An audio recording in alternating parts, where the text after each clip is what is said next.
I'm Vanessa Hyde, 30, and for weeks I had been planning our family's summer trip to Boise, Idaho, every detail from the sleek rental house to the kayaking itinerary. I even paid $9,800 upfront to make it perfect. But at the family dinner, my mom suddenly barked, her voice cutting through the clatter of plates. "Skip the family vacation. This place is no longer yours." Her words felt like a slap. I didn't argue. I smiled, pulled out my phone, and quietly canceled the payment. By the next morning, my phone was a war zone: 38 missed calls, dozens of texts, and a forwarded email from my dad: urgent reservation canceled due to payment failure. I typed just one reply: no place left. They had no idea what was coming. If you were in my situation, what would you do? Leave a comment below. I'd really love to hear your answer. I'd always been the one holding it together. For years, I planned our family's summer getaway, and this time it was Boise, Idaho, a modern rental house with floor-to-ceiling windows, a deck overlooking the Boise River, and enough space for everyone. I booked it all, the house for $9,800, a van for group trips, even kayaking sessions on the river. As a freelance graphic designer, I'd built a steady income, pulling in enough to cover not just my bills, but everyone else's too. My sister Angie leaned on me to pay her son Gavin's private school tuition, $6,000 a year. My brother Grant borrowed $10,000 to start a clothing store that tanked within months. My mom and dad relied on me for their utilities, phone plans, even their streaming subscriptions. I didn't mind at first. It felt good to help, to be the dependable one. Every summer, I'd start planning in March. I'd scour rental sites, compare prices, and map out activities: kayaking, hiking, barbecues by the river. This year, I'd spent weeks coordinating schedules, making sure Angie could bring Gavin, that Grant and his girlfriend Myra had a room, and that Mom and Dad's dietary needs were covered. I even reserved a spot for a family photo session, thinking it'd be a nice touch. I paid the deposits, confirmed bookings, and sent a detailed itinerary to the family group chat. Nobody replied with a thank you. Angie just asked if I could cover Gavin's new soccer gear, another $500. Grant texted, "Can you spot me $1,000 for my rent?" Mom sent a thumbs up emoji, nothing more. Dad didn't even open the message. It wasn't just the money. I was the one who kept the family connected. I'd call Angie to check on Gavin, nudge Grant to get his act together, remind Mom about her doctor's appointments. I'd organize birthday dinners, holiday gatherings, even small things like sending flowers when Dad had knee surgery. But the gratitude was non-existent. Angie would roll her eyes when I mentioned my freelance deadlines, saying, "You're always working, Vanessa." Grant would laugh off his unpaid loans, promising to pay me back when his next venture hit big. Mom would hint I should contribute more since I was doing so well. Dad just nodded along, never stepping in. The Boise trip was supposed to be special. I'd spent hours picking a house with a game room for Gavin, a quiet porch for Mom and Dad, and a vibe that might actually make Grant show up on time. I'd budgeted $15,000 total, covering not just the house, but gas, food, and activities. I didn't ask for a dime from anyone. Angie sent a message asking if I could book an extra kayak for Gavin's friend, another $100. Grant wanted a separate room for Myra, which meant upgrading the rental. Mom complained the drive to Boise was too long, so I offered to cover their gas. Nobody offered to chip in. The group chat was a graveyard of my efforts. I'd post updates, confirmation numbers, check-in details, even a link to the kayaking company. Silence. Once Angie replied, "Make sure the Wi-Fi's good for Gavin's iPad." Grant sent a meme about camping. Mom asked if I'd paid her water bill yet. I started noticing the pattern. I was the bank, the planner, the problem solver. But to them, I was just Vanessa, the one who'd always figure it out. I was proud of my work, my ability to provide. But pride doesn't fill the void when nobody says thank you. Looking back, I should have seen the signs. The ignored messages, the casual demands, the way they'd talk over me at family dinners. I was the backbone, but to them, I was invisible, until I wasn't. The dinner table was chaos. Plates clinked, Gavin chattered about soccer, and Grant scrolled his phone, barely listening. I sat quietly picking at my food, hoping for a moment of connection. We were at Mom and Dad's house in Boise the night before our big family vacation. I'd spent months planning it, and tomorrow we'd head to the rental house by the river. But then Mom's voice sliced through the noise. "Skip the family vacation," she barked, her eyes locked on me. "This place is no longer yours." The room went silent. Angie smirked. Gavin froze, and Grant didn't even look up. Dad just stared at his plate. My chest tightened like someone had punched the air out of me. I'd poured everything into this trip, my money, my time, my heart. And now this, I didn't respond. I couldn't. My throat burned, but I kept my face blank. Mom leaned back, folding her arms as if daring me to argue. Angie chimed in. "Yeah, Vanessa. Maybe it's time you let us handle things." Handle things, Angie, who hadn't paid a single bill in years. Grant, who'd blown my $10,000 loan on a failed store. I wanted to scream, to list every sacrifice: Gavin's tuition, their utilities, this entire vacation. But I didn't. I forced a smile, nodded, and reached for my phone under the table. My fingers moved fast, pulling up the rental company's app. $9,800 for the house gone with one tap. The van deposit another $500 canceled. I didn't say a word. Nobody noticed me tapping away, not even Dad, who usually caught everything. The sting of Mom's words kept replaying. "This place is no longer yours." After years of footing their bills, planning their trips, being their safety net, I was disposable. I'd spent countless nights working late to cover Gavin's school fees, skipped my own plans to bail Grant out, even paid Mom's phone bill when she forgot. And now I was being kicked out of my own family's plans. The betrayal cut deeper than I expected. I wasn't just hurt, I was done. My smile stayed plastered on, but inside something snapped. I wasn't going to beg for their respect. I'd show them what happened when I stopped carrying their weight. As dessert came out, Angie started talking about the kayaking I'd booked, acting like nothing happened. Gavin's so excited, she said, not even looking at me. Grant mumbled something about bringing Myra along, assuming I'd already paid for her spot. Mom changed the subject to her garden, and Dad just nodded, avoiding my eyes. I kept quiet, my phone still warm in my hand. The cancellations were already processing. Confirmation emails would hit their inboxes soon. I didn't care. They could figure out their precious vacation without me. I pushed my plate away, stood up, and said I had a work call. Nobody questioned it. They never did. Back in my room, I stared at the ceiling, the weight of their words sinking in. I'd given them everything, over $200,000 across the years, my energy, my dreams. I'd put off trips, savings, even relationships to keep them afloat. And for what to be told, I didn't belong. My phone buzzed, a notification from the rental company confirming the cancellations. I didn't feel guilty.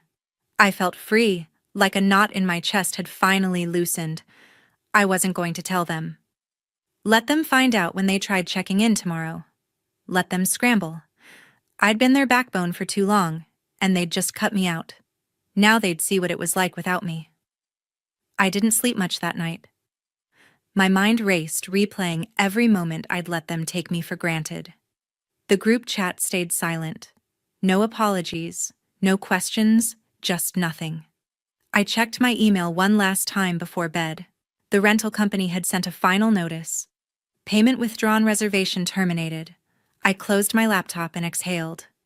The next morning, all hell broke loose. My phone buzzed at dawn, but I ignored it.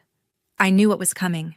By 7 a.m., the family group chat exploded with messages. Angie was the first to lose it, posting a screenshot of an email from the rental company: reservation canceled due to payment failure. She typed in all caps, "Vanessa, what did you do?" Grant followed, demanding, "Fix this." Now Dad sent a single question mark, and Mom just wrote, "Call me." I didn't reply. I sipped my coffee, watching their panic unfold from my apartment.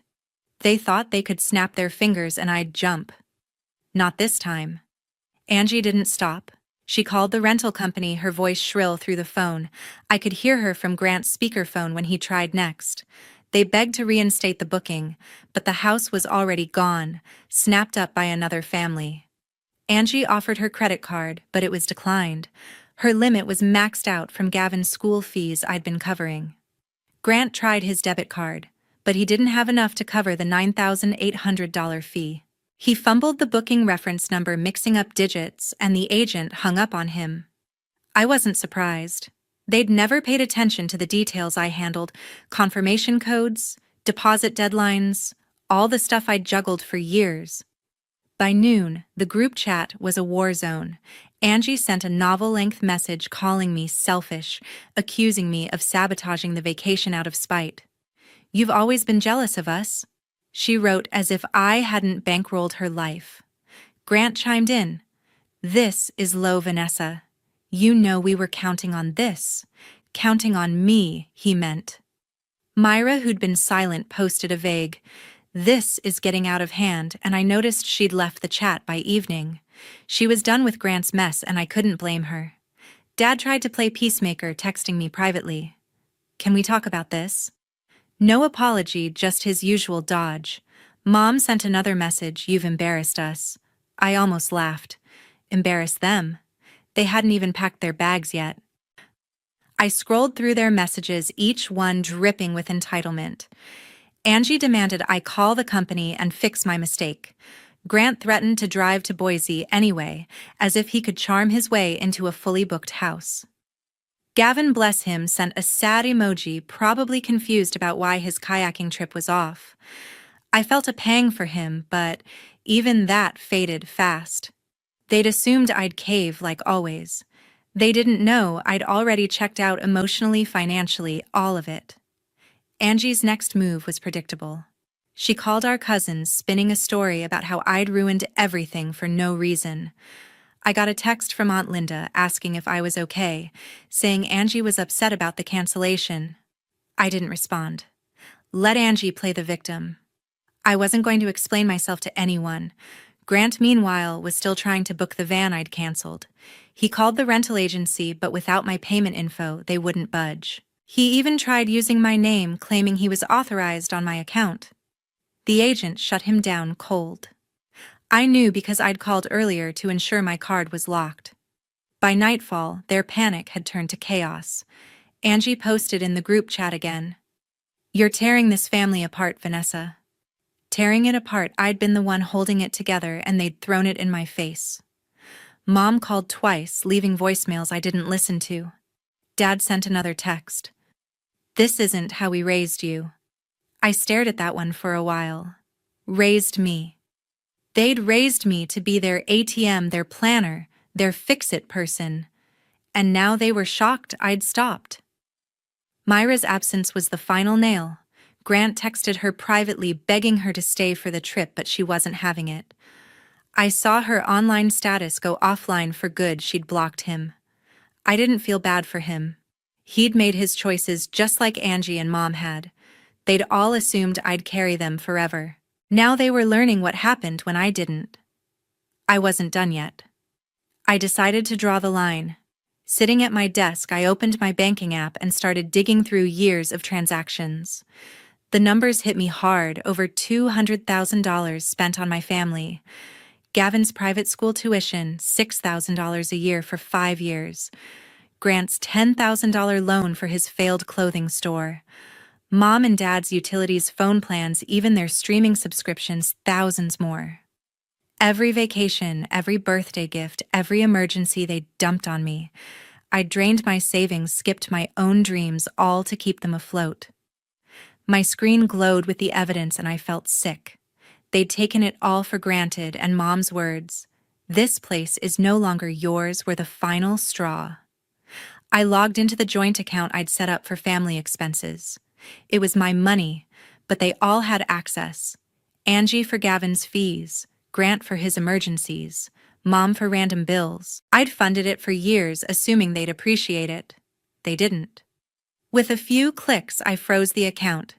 No more withdrawals, no more access. I sent a confirmation to my email locking them out completely.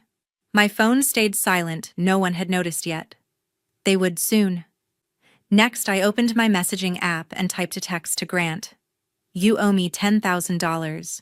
Payment due in 30 days. I hit send, no explanation, no pleasantries. He'd borrowed that money 2 years ago, promising to pay me back when his store took off. It never did. He'd spent it on inventory that never sold, leaving me to cover his rent when he came crying. I wasn't playing that game anymore. I knew he wouldn't have the money. He was broke, living off odd jobs and Myra's patience. But I wanted him to feel the weight of what he'd taken. Then I turned to my laptop and started searching for flights. Alaska had been my dream since college, a solo trip to see glaciers, hike trails, breathe air that didn't carry anyone else's expectations. I'd put it off for years, always prioritizing their needs. Not anymore. I found a flight to Anchorage, leaving in a week, and a small cabin rental near Denali National Park. I booked it all: flight, lodging, even a guided hike using my personal account, the one they couldn't touch. The total came to $4,000, a fraction of what I'd spent on them. For the first time in years, I was spending on myself. As I confirmed the booking, a weight lifted. I wasn't just cutting them off financially, I was reclaiming my life. No more late-night calls from Angie begging for Gavin's school fees. No more excuses from Grant about his next big idea. No more passive nods from Dad or Mom's endless demands. I'd been their crutch, and they'd leaned so hard they forgot how to stand. Now they'd have to learn. I checked the group chat one last time. Angie was still raging, blaming me for the canceled vacation. Grant had sent a half-hearted, "We'll figure it out." Mom and Dad hadn't weighed in since their voicemails. I didn't care. I muted the chat and turned off notifications. They could scream into the void all they wanted. I was done listening.